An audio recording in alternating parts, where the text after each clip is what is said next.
সুষ্ঠু নির্বাচন আয়োজনে ইসিকে শক্ত অবস্থানে থাকার আহ্বান মঈন খানের। এদিকে দেশজুড়ে মোবাইল ফোন বিক্রির সব দোকান বন্ধের ঘোষণা। ব্যর্থ রাষ্ট্র করতে না চাইলে গণতন্ত্র প্রতিষ্ঠা করতে হবে বলে জানিয়েছেন মির্জা ফখরুল ইসলাম আলমগীর। নির্বাচন নিয়ে কেউ কেউ গায়ে কাঁঠাল রেখে গোপে তেল দিচ্ছেন। এতক্ষণ শুনছিলেন শিরোনাম, এবার জানিয়ে দেব বিস্তারিত। সুষ্ঠু নির্বাচন আয়োজনে ইসিকে শক্ত অবস্থান থাকার আহ্বান জানিয়েছেন বিএনপির স্থায়ী কমিটির সদস্য ডক্টর মঈন খান। তিনি বলেন, সমমনা দলগুলো দেশ দখলে এবং শুধু একটি উদ্দেশ্য নিয়ে কাজ করছিল, সুষ্ঠু নির্বাচনের জন্য। ইসি শক্ত অবস্থানে থাকুন, সংবিধানে আপনাদের ক্ষমতা দিয়েছে, নমজাত হওয়ার কোনো কারণ নেই। বুধবার নির্বাচন কমিশনের সংলাপে বিএনপির পক্ষ থেকে অংশ নিয়ে ডক্টর মঈন খান আরও বলেন, এই মতবিনিময় নতুন কিছু না। আগের আলোচনাগুলোতে একেধারে একল সফল হয়েছিল বা ব্যর্থ হয়েছিল বলো না, তবে সংলাপে প্রক্রিয়াকে স্বাগত জানায়। প্রার্থীদের করণীয় প্রসঙ্গে মঈন খান বলেছেন, রাজনৈতিক দলের প্রার্থীদের একই করণীয়, নিয়ম নীতি মেনে নির্বাচন করা, আচরণবিধি পরিপালন করতে হবে, এর বিধে দ্বিমত নেই। তবে তফসিলের বিষয়ে তিনি কঠোর অবস্থান দেখছেন না। তিনি যোগ করেন, তফসিলের বাহিরে যাওয়ার সুযোগ দেখি না, আমার পরামর্শ দিয়েছিলাম, সবকিছুর প্রতিফলন দেখেছি। অন্যদিকে নিয়মিত প্রণয়ন প্রসঙ্গে তিনি ভিন্নমত পোষণ করেন। মঈন খান বলেন, যতই অঙ্গীকারনামা নেওয়া হোক, নিজেদের সংশোধন না করলে তা কোনো কাজ আসবে না। এক্ষেত্রে শান্তির বিধান নষ্ট না, যত নিয়মনীতি তৈরি করা হবে তত লঙ্ঘনের প্রবণতা বাড়বে। বর্তমান যুগে বাক স্বাধীনতার নতুন ক্ষেত্র হিসেবে এআই, কৃত্রিম বুদ্ধিমত্তা এবং আপত্তম্য উদ্যান নিয়েও তিনি একথা বলেন। তিনি বলেন, বর্তমান যুগে বাক স্বাধীনতার নতুন ক্ষেত্রে সৃষ্টি হয়েছে, তবে কথা বলার স্বাধীনতা যেহেতু দেওয়া হয়েছে, এই অপব্যবহার হবেই। মঈন খান বলেছেন, দেশ বর্তমান একটি ক্লান্তিকাল পার করছে এবং এ সময় ইসির ভূমিকা অত্যন্ত গুরুত্বপূর্ণ। তিনি ইসিকে তাদের বিদ্যমান লোকবলের সর্বোচ্চ ব্যবহার নিশ্চিত করার আহ্বান জানান। একই সঙ্গে ইসি নিজস্ব লোকবল থেকে রিটার্নিং কর্মকর্তা নিয়োগের দাবি জানান তিনি বলেন, রিটার্নিং কর্মকর্তা ও সহকারী রিটার্নিং কর্মকর্তা নির্বাচন কমিশনের নিজস্ব কর্মকর্তা হলে বাংলাদেশের রাজনীতিতে গুণগত পরিবর্তন আসবে।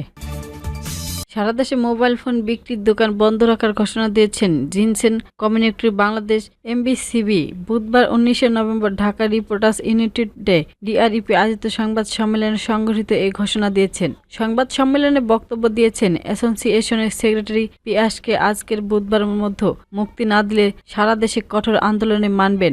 এ সময় তারা দেশ অচল করে দেওয়ার হুমকিও দেন। সংবাদ সম্মেলনে বক্তব্যরা বলেন, সুমার্কেটের প্রধান নির্বাহী আবু সাইদ পিয়াসকে গোয়েন্দা পুলিশ তুলে নেওয়ার প্রতিবাদে দেশজুড়ে সব মোবাইল ফোন দোকান বন্ধ থাকবে। অ্যাসোসিয়েশনের সেক্রেটারি পিয়াসকে আজকের মধ্যে মুক্তি না দিলে তারা সারা দেশে কঠোর আন্দোলন মানবেন। প্রাঙ্গণে মঙ্গলবার 18 নভেম্বরের মধ্যরাতে সুমার্কেটের প্রধান নির্বাহী কর্মকর্তা এবং স্মার্টফোন ও গ্যাজেট ব্যবসায়ী আবু সাইদের পিয়াসকে গোয়েন্দা পুলিশ ডিবি নিয়ে গিয়ে অভিযান ওঠে।